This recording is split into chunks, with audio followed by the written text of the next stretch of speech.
Hello,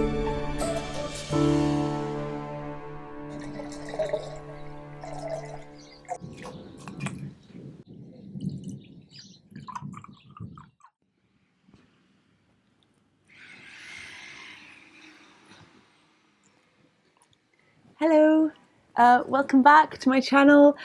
Thank you for your incredible comments last week. I know you might be expecting the wedding video this week. It's coming next week, and this week I'm doing you the Q&A because you wrote me all those questions several weeks ago, and I kind of answered the most frequent question, which was how did I meet Guido, in a video. I'm not sure if you saw it, and today I'm going to try to get through some of the others. I think there were over 700 questions, so forgive me if I don't answer your question. I'll try and get through the ones that were the most popular. Also, sorry about the noise. My father is building things over across in the little cottage over there. He's building windows and everything, renovations going on. So there might be a little bit of noise. It's so hot here in Tuscany. The summer weather has definitely started.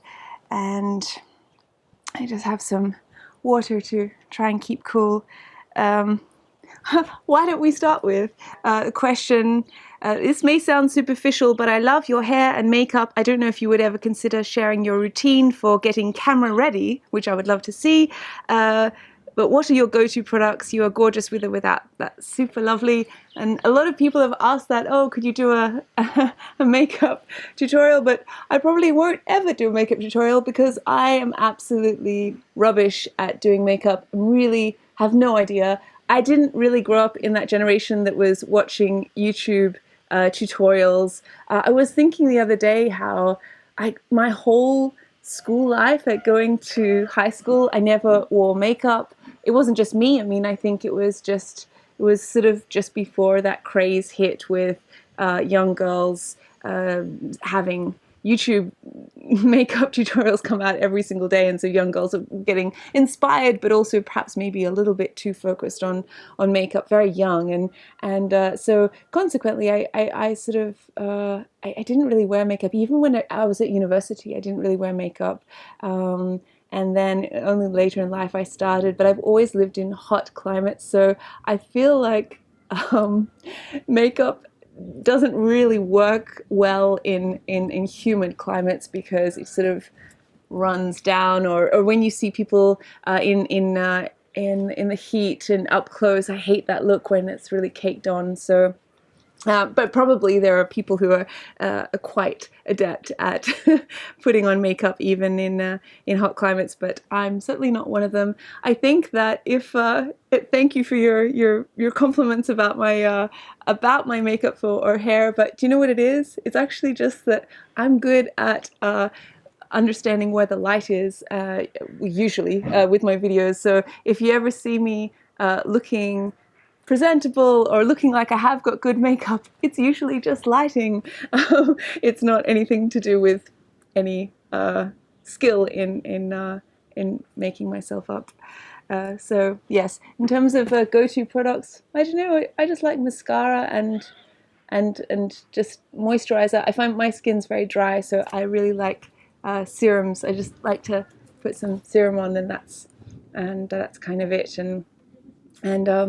And then for hair products, I love Aveda because they're natural products, and I use a lot of, for many years, actually for 20 years or something, I've used the Aveda mask. I just leave it in my hair overnight, and I like that because it keeps it nice and soft. And I'm always swimming and swimming in the sea, and it dries it out, and I'm always in the sunshine, so I'm not very good at putting on sunscreen. And yeah, probably everyone who is watching this video has much better knowledge about how to take care of themselves in terms of skin and hair than I do, but I suppose the one thing that helps is that I've never drunk, I never smoked, and I drink a lot of water all the time. So yeah, I don't know.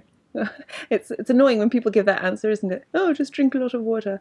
But I do drink a lot of water. Motivation and yes, how to not give up on your art.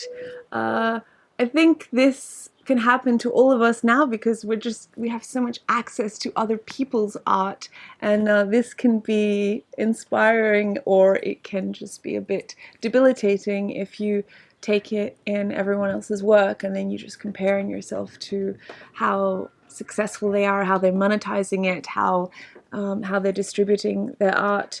I think it's really crucial to just think about your own desires, and that's what I always come back to. A lot of time, you guys know, I've received a lot of, almost daily I receive negative responses, negative feedback to my work, but the way I center myself is I always just think about making content that I enjoy, and I think that's how I tend to ensure that I'm making things that are authentic. Whether you're a musician or you're an artist or you're a writer, photographer, whatever, it's really important to say, what do I enjoy? Because if you're trying to constantly think about your market, you'll just be shoehorning yourself into that art form, right? You'll be thinking too much about the market and how you're going to monetize and what are the trends, what are people liking at the moment, and that doesn't necessarily give you longevity, and also it really wears me down. I mean, that's sort of why I moved away from television and to YouTube, because television is a lot easier paycheck. You just sort of sign a deal for a series, 13-part series, and then they pay you, and it doesn't matter whether you don't have that anxiety of all the comments. I mean, when I was doing television, it's just only positive comments, only positive emails, because it's funny that like the TV audience were a lot more polite and a lot more just, I guess, less entitled, whereas on YouTube people really feel like they're entitled to so much, and it's free. It's strange, huh? Because I wouldn't have expected it, but I think that because people feel so entitled, the only way to withstand all of that barrage of criticism and hate and opinions, just so many opinions. Sometimes the noise is so loud, and it's even good people as well saying, oh, I love this aspect, and can you do more of this detail, blah blah blah. But if you sort of just swivel around and you're just having an audience dictate what you're making too much, I just think you lose your voice, you lose your authenticity, you dilute your voice, no? I mean, this is just my opinion. Probably there's a wonderful argument for the opposite approach, but for me, the only way that I can have that confidence in my work is to really just think, okay, Kylie, what do you enjoy?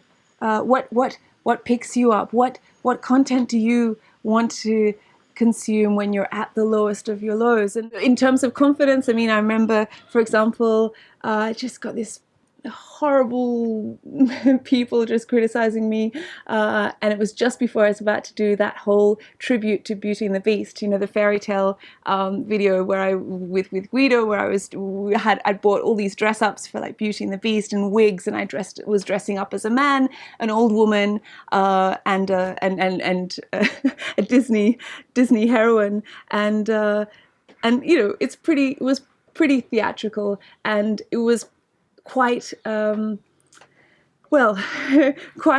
took quite a lot of confidence in order to make something like that, which is just so playful and so just overtly positive, right? And just the morning that I woke up and I was about to do that, and it's a really long day's shooting in order to film that, the morning I woke up, I discovered all this horrible hate, and then I thought, you know what, in times where you feel betrayed by your industry, you just think, oh gosh, why does this happen, or why is this so hard?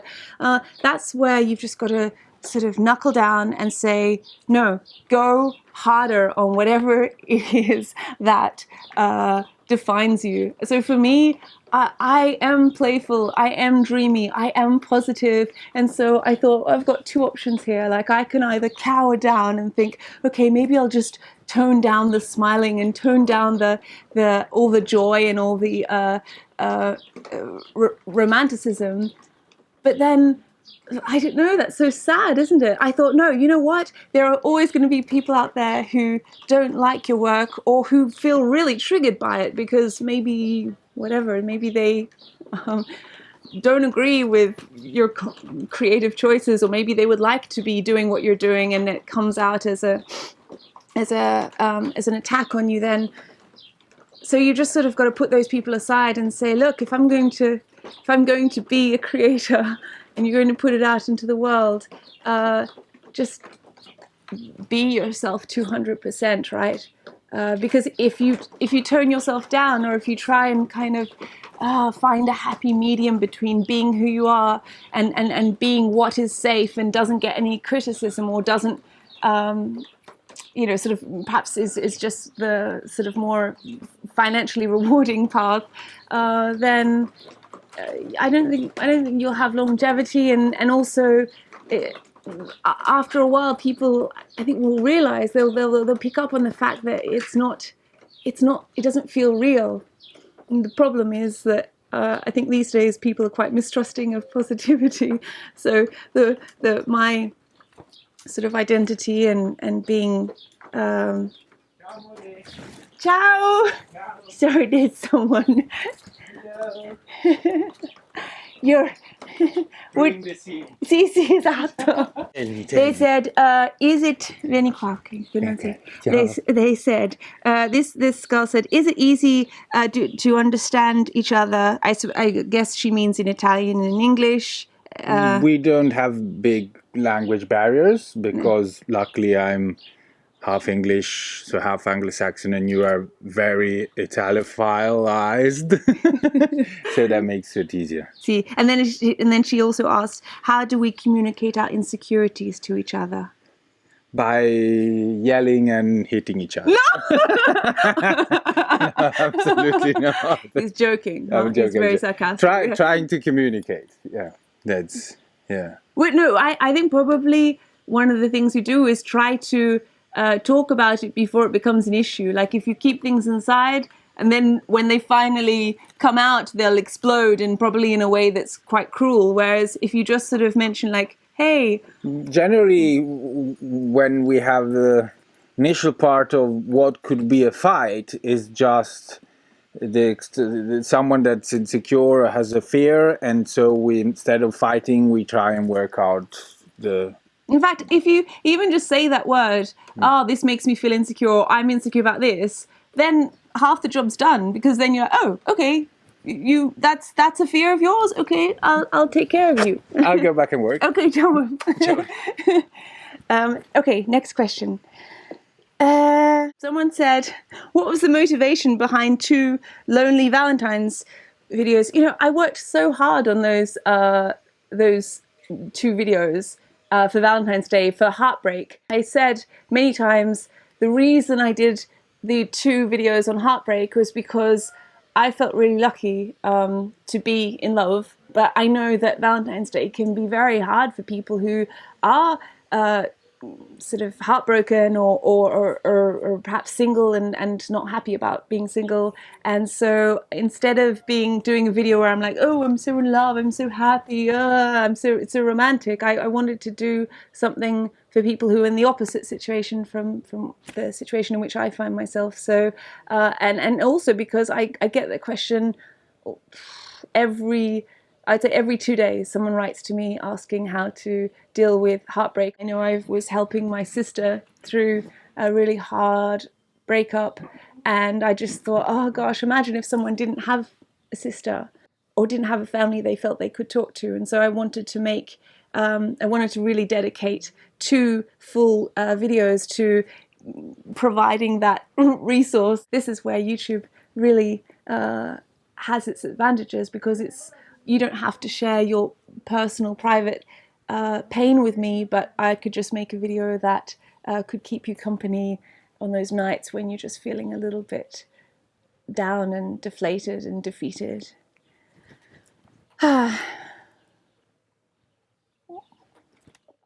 Oh, this is so nice. Cara Mia wrote, hi Kylie, I have no questions. I just want to tell you what a precious soul you are and how incredible your art is. Lots of love to you and Guido. Thank you so much, Cara Mia. Nicole Vargas asked, what is your favorite quote or saying? Difficult to choose my favorite, but I tell you what, just last night I listen to a podcast every night to calm myself down and get to sleep. And I was listening to Timothy Ferris's interview with, not sure how to pronounce this, so I'll just put it on the screen. This amazing woman who has written, as an award-winning journalist, she's written about dealing with being sick and having a bone marrow transplant and having leukemia and all of this incredible obstacles when she was in her early 20s. And one of the quotes that she referenced, I think, was, "Until death, it's all life." I don't know if that's right, but until death, it's all life. And I just interpreted that as this wonderful acceptance of everything makes up life, this gift we have to be here every day and just wake up and breathe air and live on this planet. And so then life then encapsulates everything: our errors, our anxieties, our fears, all the time we might say, okay, that was wasted in a particular job or a particular partner. But no, it's not. Nothing is a waste, because it's all life. Until death, it's all life. So yeah, that's the quote that I've been thinking about this week. Linda Marconi, you have a great personality for television. It would be great for you to have a variety television show filmed right in your home. Do you ever see yourself doing that? Well, Linda, I actually started in television before YouTube, and then I found it was just so scripted. Even travel series, cooking series, so scripted. They want most television networks in the world, they want things to be very heavily produced, and then they don't. I mean, for the interviews that I like to do, I like to just go a little bit deeper, and a lot of lifestyle channels are not so happy with that. In fact, they told me, "Oh, try and keep it a bit lighter. Don't." And I'm not. It's not like I wanted to talk about anything too morose, but I was wanting to really understand, like when I go to a country, understand how people live and how they feel about happiness, about love, about family, and they just sort of wanted to cover, okay, where's the best restaurant to eat, and that's great, but it's not really how I like to travel. I really think that people can find a good restaurant, but to understand a culture and understand how the local people live and how they think, I feel like that's much more important. And as an interviewer, as a filmmaker, it's a lot more exciting for me to document. And YouTube gives me that freedom. My Patreons, you guys who support me on Patreon, you give me the freedom to cover all the topics that I love that television networks didn't really want me to cover. It's not like I'm covering anything super controversial, but I love how epic and polished television can be, because I don't, I like things to be beautiful and curated, as you know. But I think that with a lot of I spoke to a lot of the big TV networks: Discovery, National Geographic, the Travel Channel, the Food Network, who else? PBS, and they were all just wanting things which were very, very scripted. Also, I don't really. I like to share, but within limits. I don't want my whole life. I don't want my whole private life out in the world. I'm quite happy now with. I think 200,000 is a nice number for a community, and I was getting a lot of emails recently where people were saying, "Oh, we can grow your community, and we would, if you do this partnership or this collaboration, we'd love to grow your community to 1 million." And I just thought, that sounds really scary. I don't want to be that public, and I think that sort of sounds like a nightmare to me. Or just having a whole film crew following you all the time and filming like really sort of intimate moments. I don't want to be a part of a reality TV series, for sure, because it's just not for me. Some people are really good at it, and they're happy to have every part of their life on camera, but that's not for me. I like to have moments that are on camera. And if you think about it, I mean, even if I put out a 25-minute episode a week, it's just 25 minutes of my week, you know, which is much longer, and there's so much that I don't put on camera. So yeah, that's long-winded answer. Have you spent much time in Greece as you hold the nationality? Yes, I have. When my Greek grandmother was alive, we would go on holidays, just her and I together, and it was really lovely. My grandparents are from an island called Kythera, and well, my grandmother was originally from Crete, and my grandfather from Kythera, and I loved going there because it's not very touristy compared to some of the islands like Santorini and Mykonos, and yeah, and I love Greece, and my family, we've sailed through Greece as well because, you know, I come from a sailing family, and the sailing is incredible in Greece around the islands. You also asked, would love to hear your thoughts on the Catholic pre-marriage course you are undertaking. What was great is that every evening, because it was like 8 sessions in 2 weeks or something, and every evening we would go to the church and sit around with a group of other couples, married couples from the community, and they would give us or talk through advice with us about their marriages and about love and about how their spirituality has played a part for better or for worse even, or how it's taken it's had highs and lows, and how they've turned away from the church and how they've come back to it in different parts of their life, and how they managed raising children, and it was interesting because there were some things that were there were some teachings that were not necessarily in alignment with the values that I have and that Guido has, but we both agreed that the part that was the most inspiring was just the fact that there are these couples who were giving up their nights for 2 weeks straight, like almost was just, you know, every second night or something, coming and spending 2 hours with this couple, this young couple they don't even know, and they're just giving up their time to help us have a smooth start and really have a space where we could talk about issues, or just give us the best chance possible of having a successful marriage and a healthy marriage. And I thought that's lovely because I think that, without going too much into religion, it's I think this is one of the greatest attributes of any religion, is when there is a sense of community and when people don't feel alone and when they can come together and help each other, and so that they're, you know, a couple doesn't feel like they're just isolated trying to handle all of life's pressures, just as that you know, that dual kind of team, when you extend it and you sort of see the wider community and you see that they're all there to support you and to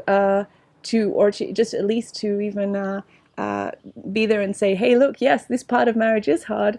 That's a beautiful concept that I feel is disappearing or has disappeared largely in many cities and even many small towns. You know, we did the course with we were one of 2 couples. So there was another couple there who were about to get married, and she was already pregnant, and the priest didn't judge the fact that they had, you know, were having a baby out of wedlock or just before being married.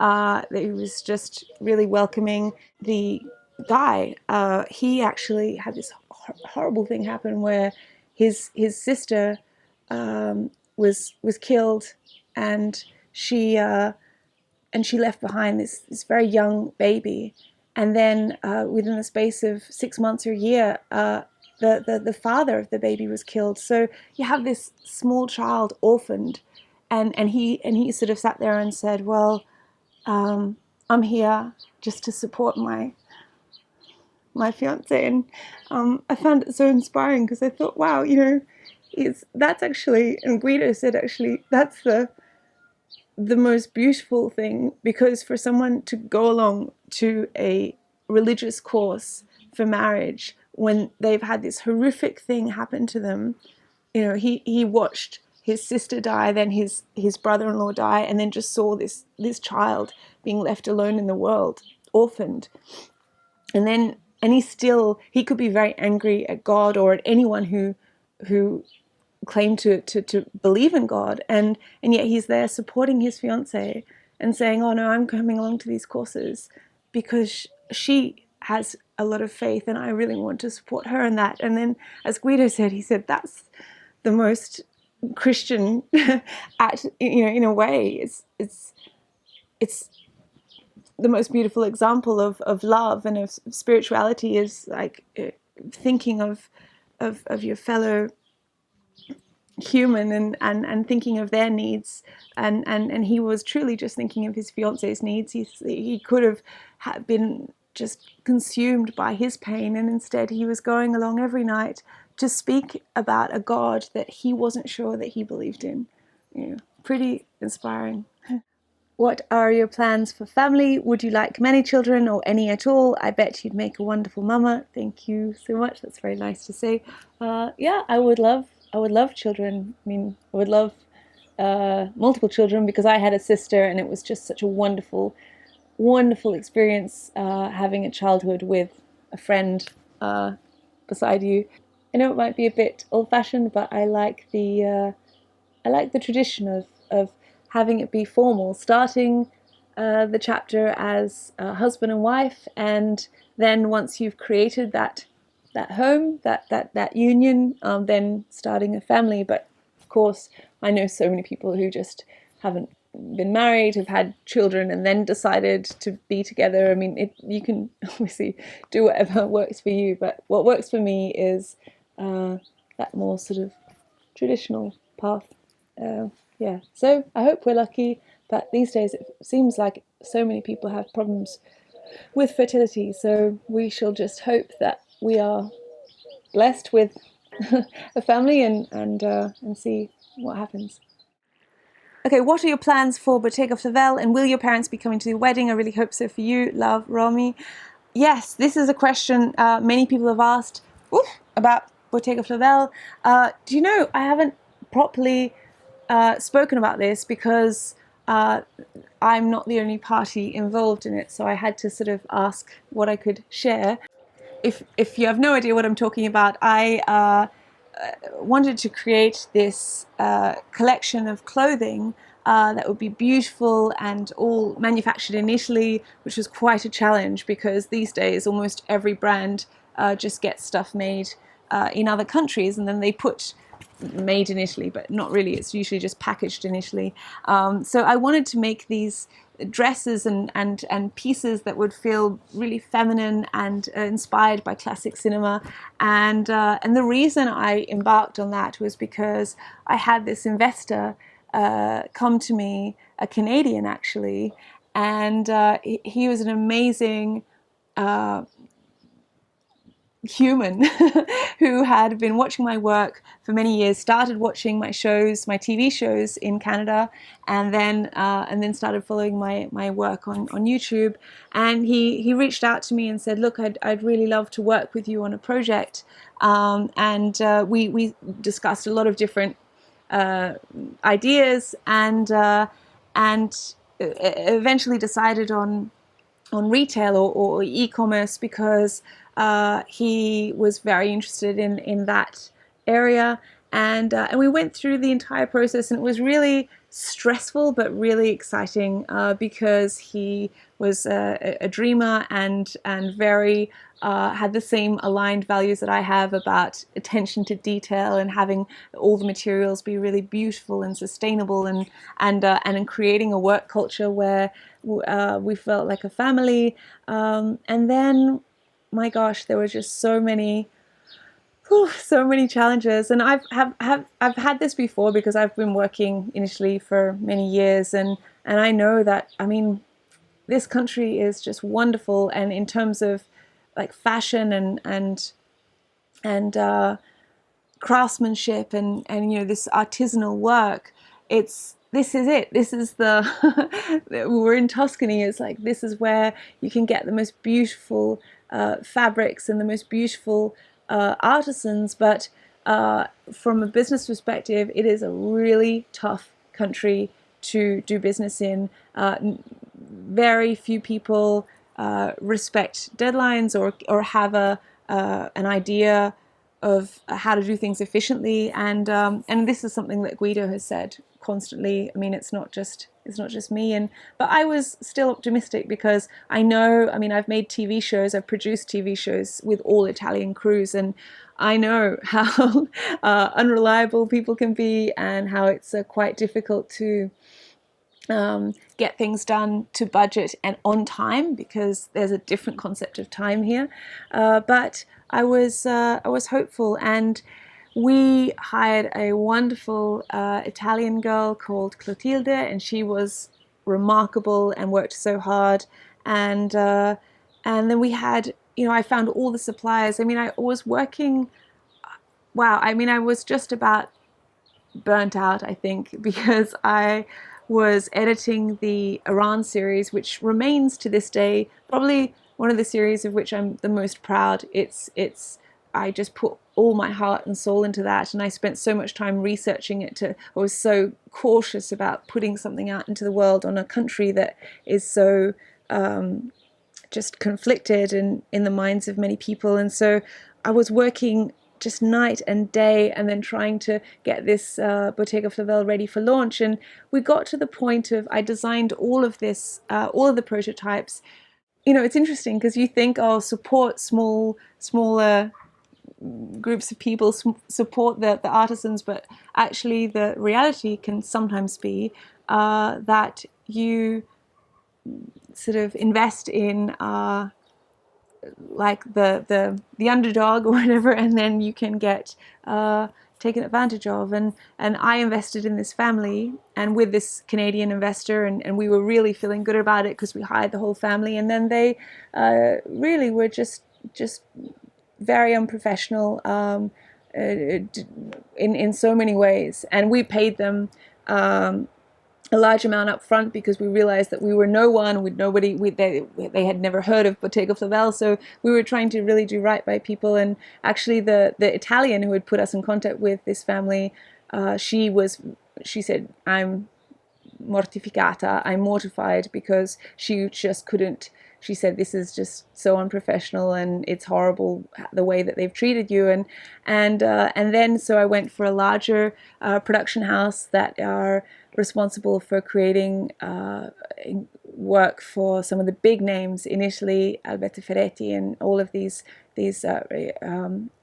quite big designer labels. And we thought, okay, they've got this big ditta, this big production house where they could. They were going to do the first season with us, and they took a chance on us. But then again, just incredibly frustrating. I mean, I don't want to go into too much detail, but it was just a lot of really unprofessional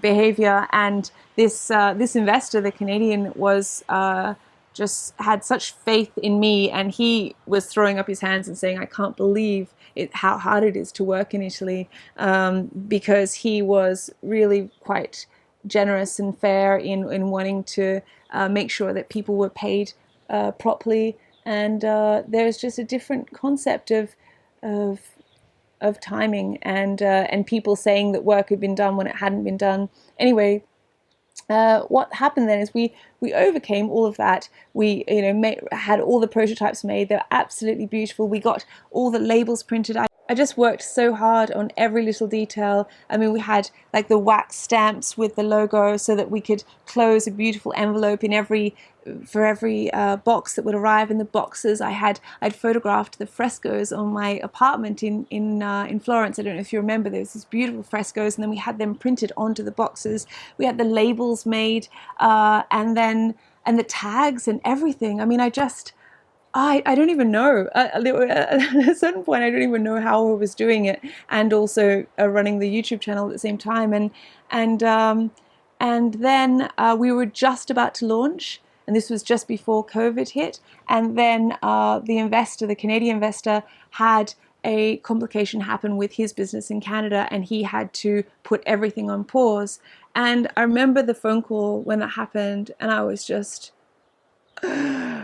couldn't believe it, because we got to the point where I'd bought all the fabric, which took me forever to source, because you have to go all over. You think it would be easy, but it's not, because a lot of Italian brands are sourcing their fabric from other places, from Turkey, from Vietnam, from Thailand, and so I had gone to a lot of trouble to make sure all the fabric was sourced in Italy, because I wanted to invest in this country that I love, and it found every last button and zipper, because I wanted all the details to be beautiful. And the investor, he was right behind me in that. He said, yes, I really believe, he said, we want people to feel like when they're putting on this dress, they feel like they're stepping into one of your films. They feel like it is just this beautiful, vivid, dreamy experience where the attention to detail is just unprecedented.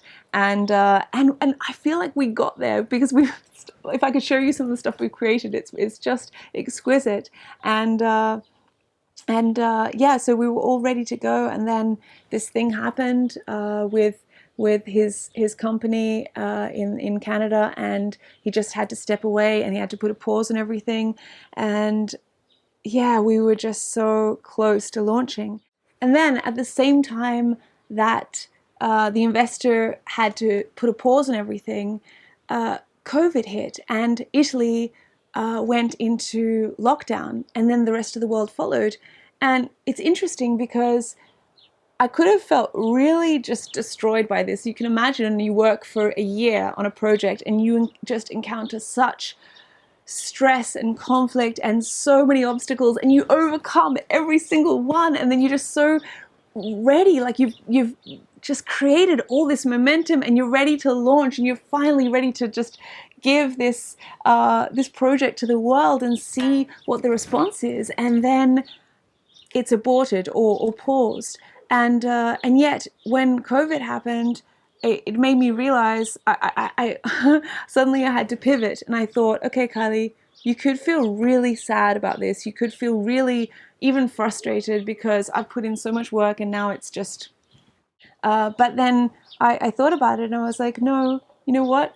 The world doesn't need beautiful dresses, skirts, apparel in this moment at all. I mean, no one's even leaving their home. So what the world needs right now is joy and escapism, and they need something which is going to just ease the anxiety.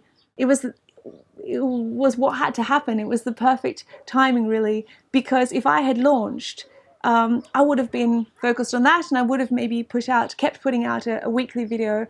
But instead, because there was a pause on Bottega Flavelle, March, April, May, June, and I've never worked that much in my life. I mean, I was just every single day. I didn't take a single day off in 4 months. And I churned out so much content, because I thought, I was starting to get all these emails from people saying, I'm in hospital, I'm caring for a loved one who's ill, I'm dealing with the fact that I can't attend a funeral of a family member, or just people who had tremendous fear. And so they didn't need to be ordering some vintage dress. They needed to have a beautiful, transporting video that was free, and that could just take them away from all the anxiety and all the fear, or all the illness that the world was dealing with. And so that during that period, during quarantine, I was getting 2 or 3 videos out per week, and I never would have been able to do that if I hadn't had Bottega Flavelle be put on pause. So now I look back at it and I think, oh, it was perfect. It was actually perfect timing. And I still have the whole company ready to launch again. And I'm in contact with the investor, and he's constantly saying, look, let's talk about, when we can pick things up again. But we're just looking at things now from a slightly different perspective. I was going and sourcing the fabrics and seeing how much it would cost to actually employ Italians so that the money goes into Italy. But then I would come out with a dress that would cost you hundreds of dollars. And I know that a lot of you've had a really rough year. So I thought, well, that's not, I don't know, that's not going to work. I don't want to sort of make you feel or alienate people. But it's finding that happy medium between making something of quality and just beautiful Italian craftsmanship, and then also having it be at a reasonable price point, because a lot of people lost their jobs. A lot of people have had a reduced income over the past 12 months. That's an ongoing challenge that I've been thinking about and just trying to speak about with this investor. Brooke, do you have any suggestions for someone who is giving up hope on finding someone they want to share their life with? I see you and Guido, and that's all I want in the world. Have you ever felt this? And if so, how did you overcome it? Yes, Brooke, I don't think it's easy to find someone. It can be really difficult to not give up hope, because then you just think, well, particularly in this time when everyone's been in lockdown, it's really hard, and then do resort to apps. And I have another friend of mine who just says, that's it, she said, I don't like the app culture. She said, I don't like everything that it stands for. But then consequently, she says, oh, well, what are my options? She said, am I just supposed to trust that I'll meet someone walking down the street and we'll just catch each other's eye? And I agree that seems quite improbable. One just has to accept that there are going to be days where you feel incredibly disgruntled and frustrated and maybe even angry at the universe, and just say, why? I'm doing everything I can. Why can't I find that type of love or that type of compatibility? And just allow yourself those days, and then know that there's going to be days where you'll just have that little bit of hope just creep in, like a little cat, just silently coming in and saying ciao.